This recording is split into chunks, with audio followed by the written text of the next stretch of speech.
ఈ మిల్లర్ని చూసి అందరూ స్వాతి ఏంది నువ్వు ఒడ్లు పడుతున్నావా అంటారు. మరి నేను కూడా పట్టాల్సి వస్తుందేమో తెలియదు, ఎందుకంటే అందరిని ఇబ్బంది పెట్టిరు, నన్ను మాత్రం ఇబ్బంది పెట్టుకుంటూ ఉంటారా. నేనైతే ప్రస్తుతం మామయ్య వాళ్ళకైతే పనికి వచ్చిన, ఇక్కడికి వచ్చినాక తెలియదు నేను వాళ్ళకు ఒడ్లు పట్ట వచ్చిందని. మా అంటే నేను రాజు పోయడానికి వచ్చిందేమో అనుకున్నాం.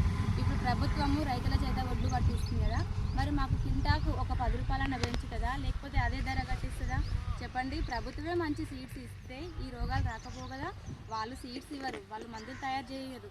మేము పండించిన పంట అకాల రోగాల వల్ల అలా అయినందుకు పట్టిందాక ధాన్యం కొనుగోలు చేయకుండా చచ్చినట్టు రైతుల చేత ఇప్పుడు వడ్లయితే తాళ్ళు పట్టిస్తారు కదా. మరి అట్లా పట్టించినప్పుడు ఇంత ధర కూడా పెంచాలండి. ఎన్ని ప్రభుత్వాలు మారినా ఏవి చేసినా రైతుల జీవితాలు అయితే అస్సలు మారు. బాగానే తెల్ల సొక్కాలు వేసుకొని ఏసీలో కూర్చొని వాళ్ళు బాగానే ఉంటారు. ఇక్కడ మేము ఎండకు ఎండి వానకు తడిచి మేము పండించిన పంటకు గిట్టుబాటు ధర ఉండదు. అన్నీ మా మీద వేసి రుద్దుతారు.